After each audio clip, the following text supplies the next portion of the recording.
Greg and I traveled to Thailand and Cambodia in November. That was in November 17 until the 26th. On my part, it was a community research at the same time, field work in conflict resolution and trauma healing, vis-a-vis community development.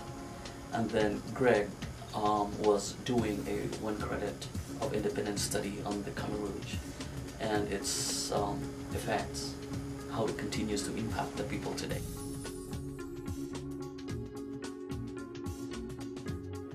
What compelled or what interested you to join with me in that trip to Cambodia?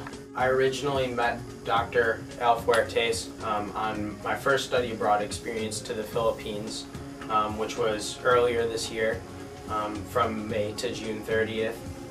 And as a second-year integrative studies major with a focus in international studies, I have a deep interest in finding out about other cultures, and particularly I'm finding an interest in trauma healing from your experience and a lot of the things that I experienced while in the Philippines.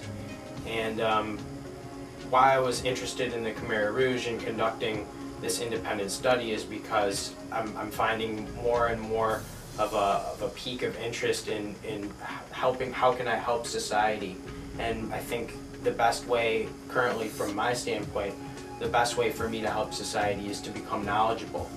The more I know, the better I can help.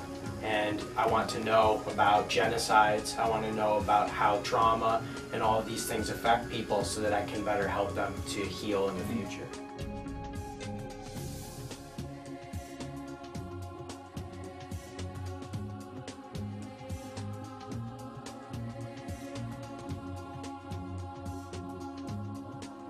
When we were in Cambodia, can you recall some of those precious moments or times that you would consider memorable, you know, deeply learning?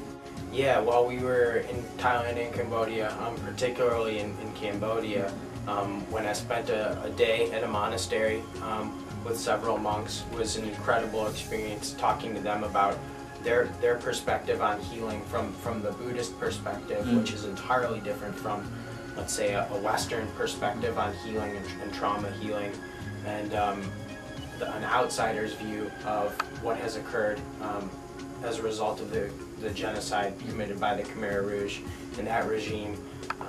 Was it your first time to be surrounded by Buddhist monks? Yes, definitely. In the orange or yellow robe? Yes, definitely. okay. It was an incredible experience.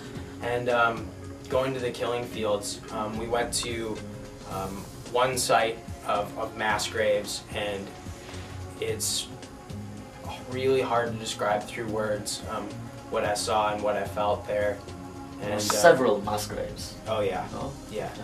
And a tower erected in the middle of the fields as an honor for the dead, and it was filled with thousands of skulls of people who have no names.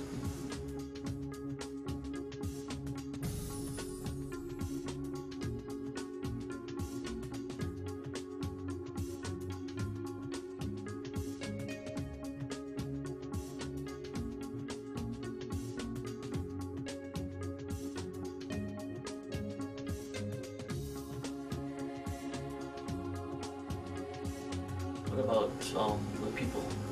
Panasastra University, and I met people from around the world, not just Cambodians, and hearing their perspective on the Khmer Rouge and what happened there and what's occurred in Cambodia, and how people have healed in the past 30 years since that particular atrocity, etc., etc., and just all of the experiences combined, seeing the nightlife, seeing the resilience that the older generation has, hundreds of people out exercising at all hours of the day together as a community after such horrible events took place, but there's such a deep resilience and such a deep love that's there that can't really be described through words. It's so much more than that. And we also visited the Center for Peace and Conflict Studies in Phnom Penh. Yes. For the audience, you know that Cambodia was under the Pol Pot regime well, part of the Khmer Rouge from 1975 to 1979, which resulted to the death of more than 3 million Cambodians. It was kind of hard to imagine how a leader, could do this atrocity, to his own people. And then that was from 1975 to 1979, and then afterwards there was a 30-year civil war that followed, But then when you visit Phnom Penh, it's really hard to see this because the place has just thrived tremendously. Buildings and establishments and people, the culture is so rich that it's hard to really imagine. It's kind of unthinkable, that more than 10 years, just barely a decade ago, this country was in a deep pain and suffering, and people going through the aftermath of the Khmer Rouge and then the 30 years of civil war. Yeah. So I would always tell my students, because every January I also bring students as part of the study abroad program to Cambodia, I would always remind them to dig deeper and not be contented with what they see on the surface, because in most cases the real stories of the people lie, beneath or beyond what we see on the surface. So at this point I would like to invite Greg to read to us, Sure. Part of what he has written, a reflection on his recent trip to Cambodia. I'm going to read a journal entry that I wrote the day after we visited the Killing Field site and Tool Sling prison camp, which is essentially is a concentration camp right in the middle of urban Phnom Penh, and that's the equivalent in our society to essentially having, like Auschwitz in Brooklyn City, and it's just right there, and life is surrounding this place where once mass murder and genocide occurred. It's really, really incredible. But I'm just going to read this journal entry on our particular visit to a mass grave to the killing fields. Yesterday I visited the killing fields of the Cambodian genocide committed by Pol Pot and his political regime, the Khmer Rouge, between 1975 and 1979. What I experienced and what I felt is hard to describe through words. Even the pictures I took do not do the place justice by any means. The presence of the place is simply beyond words.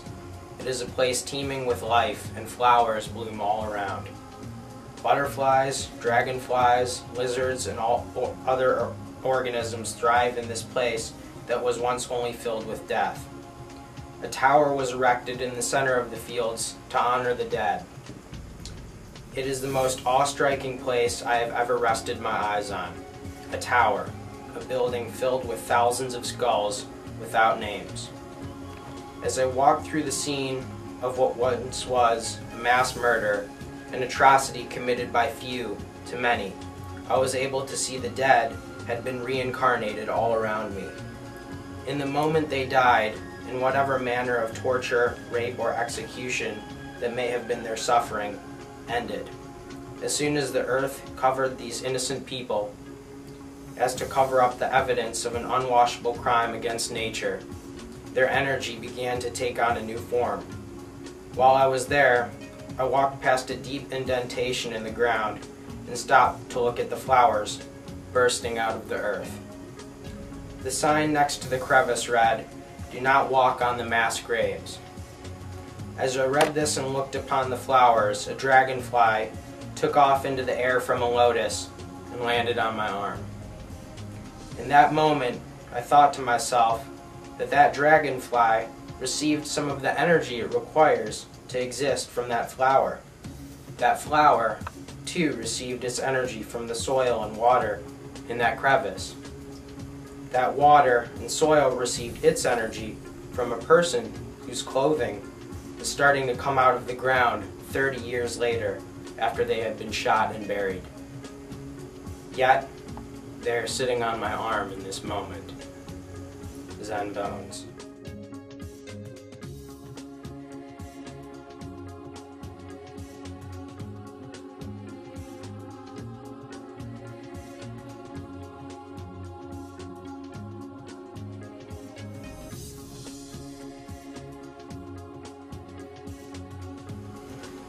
I mean, one of the reasons why I love New Century College is because it's such a healthy environment for people that are looking for experiences like the one that I just had.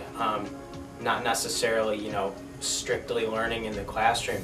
What I learned while I was in Cambodia could never be taught through books. You know, it has to be taught through experience, through experiential learning, and it's such a, I think, an important part of learning. You know, NCC talks about different competencies and how there's different types of learning. It's not just about the reading from a textbook. And I challenge other students, I challenge other people like me and others that are not like me to go out there and search for opportunities and go abroad and experience as much as they can experience, because I think they'll find, as I found out, that going out there and experiencing these things firsthand and seeing the trauma or the beauty or any of these things that these real world life experiences can offer versus just in the classroom, it's just, it can't be measured, it can't be bought. It's learning that's transcends words, you know. It goes beyond just the pen and the paper. And sometimes you have to travel far away to find yourself. Definitely. You know? Definitely. And discover that there's a whole new world out there that's just waiting to be explored and discovered. Yes. So let's just hope that students would give themselves the opportunity, as what Greg said, to get outside of their comfort zone and realize that there is a whole new world out there that's just waiting to be explored and discovered, and that learning also takes place beyond the four walls or corners of a typical classroom setting. Greg, thank you so much. Thank you, It's been a Professor. great experience. Thank you. And there will be more adventures and troubles to come. Thank you.